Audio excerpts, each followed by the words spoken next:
रविवारच्या सुट्टीच्या दिवशी हेअर केअर आणि स्किन केअर रुटीन फॉलो केले की मग आठवडाभर स्किनची बेसिक काळजी जरी घेतली तरी खूप होते. परंतु रविवारची राखीव कामे आणि घरात बनवले जाणारे स्पेशल मेनू यामुळे कधीकधी आपल्याकडे पुरेसा वेळ राहत नाही. संडेच्या दिवशी माझ्याबरोबर पण असेच झाले. मग काय, हेअर केअर आणि स्किन केअरसाठी मी 2 in 1 असे होममेड मॉइश्चरायझिंग क्रीम तयार केली आणि हेअर केअर आणि स्किन केअर रुटीन फॉलो देखील केलं. तर त्याचा खूप छान रिझल्ट हा माझ्या स्किनवरती देखील झालेला आहे आणि हेअरवरती देखील झालेला आहे.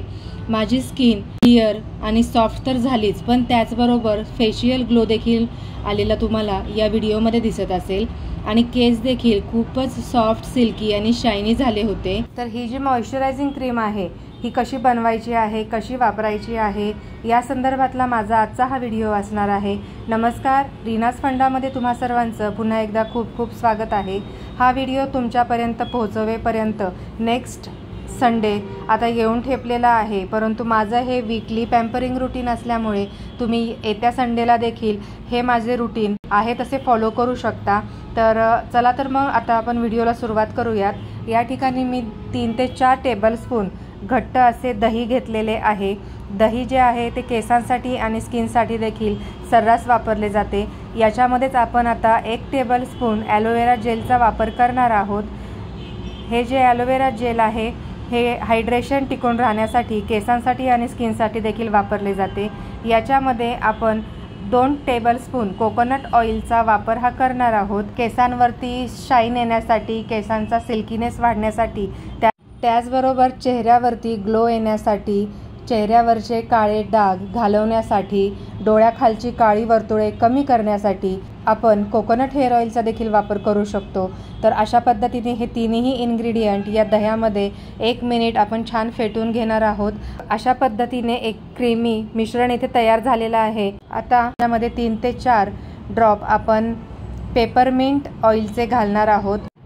याऐवजी आपण रोजमेरी इसेन्शियल ऑइल किंवा टी ट्री ऑइल किंवा विटॅमिन ईची 1 कॅप्सूल, बदाम रोगन ऑइल यापैकी कोणतेही तेल वापरू शकतो. अशा पद्धतीने आपला हेअर मास्क किंवा मॉइश्चरायझिंग क्रीम इथं रेडी झालेली आहे. आता हा जो हेअर मास्क आहे तो केसांवरती कसा लावायचा आहे ते आपण पाहून घेऊयात. तर या ठिकाणी केस हे मी स्वच्छ धुतलेले आहेत. केस धुतल्यानंतर आपल्याला केसातला जो गुंता आहे तो काढून घ्यायचा आहे आणि केसातला गुंता काढून झाल्यानंतर ड्राय केसांवरती हा जो हेअर मास्क आहे किंवा मॉइश्चरायझिंग क्रीम आहे ही डायरेक्ट अप्लाय न करता आपल्याला केस थोडे ओले करून घ्यायचे आहेत, जेणेकरून कमीत कमी क्रीमचा वापर आपल्याला संपूर्ण केसांना व्यवस्थित लावून घेण्यासाठी होऊ शकतो. आणि तुम्ही इथे बघू शकता अशा पद्धतीने हेअर स्प्रेच्या मदतीने मी पूर्ण केस जे आहेत ते ओले करून घेतलेले आहेत. आणि आता आपण हे जे हेअर मास्क आहे ते केसांवरती लावून घेणार आहोत. हेअर मास्क अप्लाय करताना देखील खूप कमी पार्टिशन तुम्हाला करायचा आहे आणि प्रत्येक केसाला हा जो हेअर मास्क आहे तो व्यवस्थित लावला जाईल याची काळजी घ्यायची आहे. हेअर मास्क जास्तीत जास्त माथ्यावरती लावायचा आहे, जेणेकरून केसांच्या मुळांचं देखील पोषण त्याच्यामुळे व्हायला मदत होते. त्याचबरोबर केसांचे जे टिप्स आहेत तिथे देखील ड्रायनेस हा जास्त वाढलेला असतो, त्याच्यामुळे केसांच्या टिप्सला देखील अशा पद्धतीने व्यवस्थित हा जो हेअर मास्क आहे तुम्ही लावून घेते आहे. कोणत्याही प्रकारचा ज्यावेळेस तुम्ही हेअर मास्क बनवता आणि त्याच्यामध्ये जेव्हा दह्याचा वापर करता त्यावेळेस हा जो हेअर मास्क आहे तो 100% आपल्याला सुकू द्यायचा नाही आहे.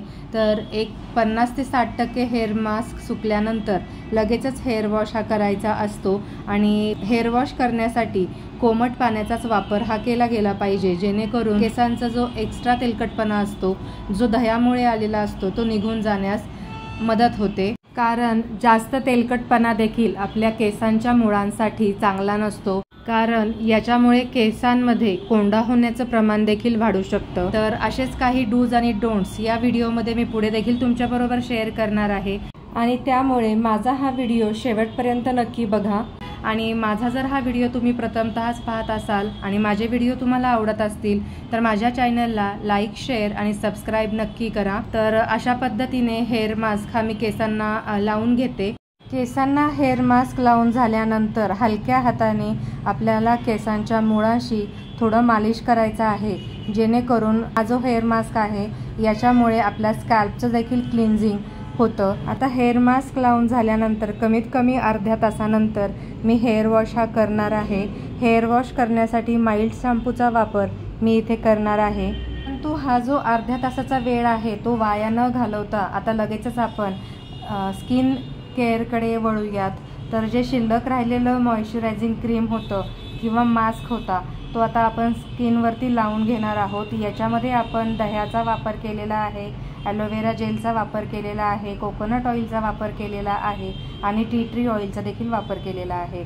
म्हणजेच ही जी क्रीम आहे जर तुम्ही फेशियलसाठी वापरत असाल तर फक्त 2 स्टेपमध्ये तुम्हाला फेशियलसारखा ग्लो हा इथे मिळणार आहे।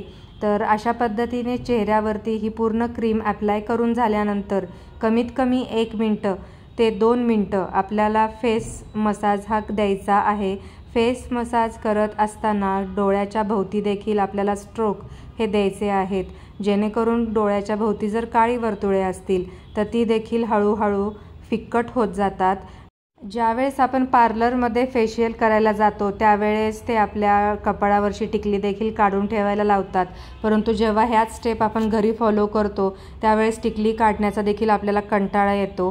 परंतु टिकली काढून देखील त्या जागेवरती देखील आपल्याला व्यवस्थित फेशियल करायचे आहे, जेणेकरून तिथली जी डेड स्किन आहे ती देखील निघून जाण्यास मदत होते। आणि तुम्ही इथे बघू शकता अगदी 2 मिनिटांनंतरच या क्रीमचा माझ्या चेहऱ्यावरती किती छान इफेक्ट हा दिसायला लागलेला आहे। आता मी इथे फेस वॉश हा करून आलेली आहे। फेस वॉश केल्यानंतर आता आपण दुसरी स्टेप इथे फॉलो करणार आहोत। आता या वाटीमध्ये मी 2 टेबलस्पून टोमॅटोचा रस हा घेतलेला आहे। टोमॅटोच्या रसामध्ये व्हिटॅमिन सी आणि व्हिटॅमिन ई हे आढळते। त्याचबरोबर चेहऱ्याला स्क्रब करण्यासाठी कडुलिंबाच्या पाल्याचा जो चुरा आहे तो इथे मी घेतलेला आहे। घरीच कडुलिंबाची पाने सुकून मी त्याचा हा चुरा तयार केलेला आहे आणि याचा वापर आता आपण फेस स्क्रबिंगसाठी करणार आहोत। याचाच वापर आपण फेस मास्क म्हणून देखील करू शकतो। हे मिश्रण चेहऱ्यावरती सुकल्यानंतर हलक्या हाताने आपल्याला मसाज द्यायचा आहे, जेणेकरून नाकाच्या भोवती जे व्हाईट हेड्स असतात, ब्लॅक हेड्स असतात ते निघून जाण्यास मदत होते। आणि कडुलिंबाचा जो पाला आहे त्याच्यामध्ये अँटीबॅक्टेरियल प्रॉपर्टीज असतात, जेणेकरून जर स्किनवरती पिंपल्स येत असतील किंवा जर मुरुमाचे डाग असतील ते देखील कमी होण्यास मदत होते। अशा प्रकारे रविवारचं माझं skin care hair care routine मी कंप्लीट केलेलं आहे। आणि घरच्या घरी 2 स्टेपमध्ये तुम्ही फेशियलसारखा ग्लो कसा आणू शकता त्या संदर्भातला देखील डिटेल व्हिडिओ तुमच्याबरोबर इथे मी शेअर केलेला आहे। त्याचा रिझल्ट देखील तुम्हाला इथे दिसत असेल। आता माझ्या केसांना हेअर मास्क लावून देखील अर्धा तास हा झालेला आहे।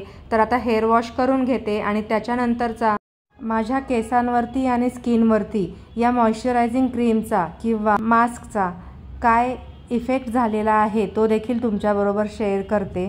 रिव्ह्यू तुमच्याबरोबर शेअर करण्यापूर्वी जर तुमची स्किन खूपच ड्राय झालेली असेल, आता सध्या उन्हाळ्याचे दिवस चालू आहेत त्याच्यामुळे सतत फॅन खाली बसल्यामुळे AC मध्ये बसल्यामुळे चेहऱ्यावरती सुरकुत्या यायला सुरुवात होते किंवा पाणी कमी पिले गेल्यामुळे चेहऱ्यावरती ड्रायनेसपणा जाणवायला लागतो, स्किन ओढल्यासारखी होते, त्यामुळे चेहऱ्यावरची जी चमक असते ती देखील निघून जाते।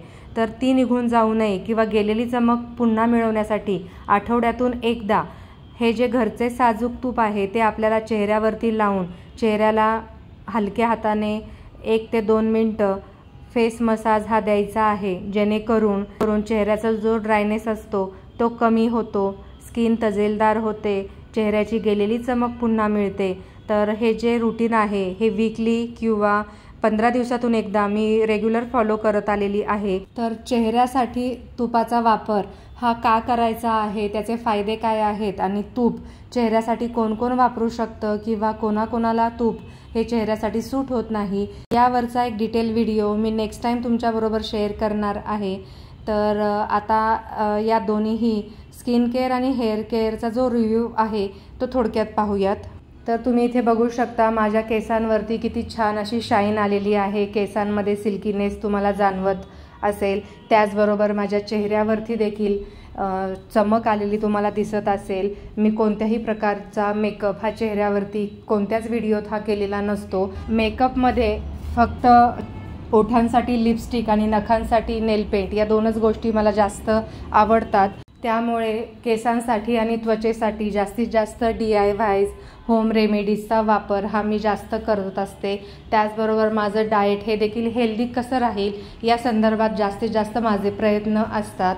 उन्हाळ्यात ज्याप्रमाणे मी माझं skin care hair care routine तुमच्याबरोबर शेअर केलेलं आहे, त्याचप्रमाणे पावसाळ्यात देखील माझं skin care hair care routine असणार आहे. आणि त्यासाठी मी कोणकोणते प्रकारचे हेअर ऑइल हे विकत घेतलेले आहेत त्या संदर्भातला व्हिडिओ तुमच्याबरोबर मी लवकरच शेअर करणार आहे. तर माझा आजचा हा व्हिडिओ तुम्हाला कसा वाटला कमेंटमध्ये मला नक्की कळवा. चला तर मग आता आपण भेटूयात नेक्स्ट व्हिडिओमध्ये. तोपर्यंत धन्यवाद.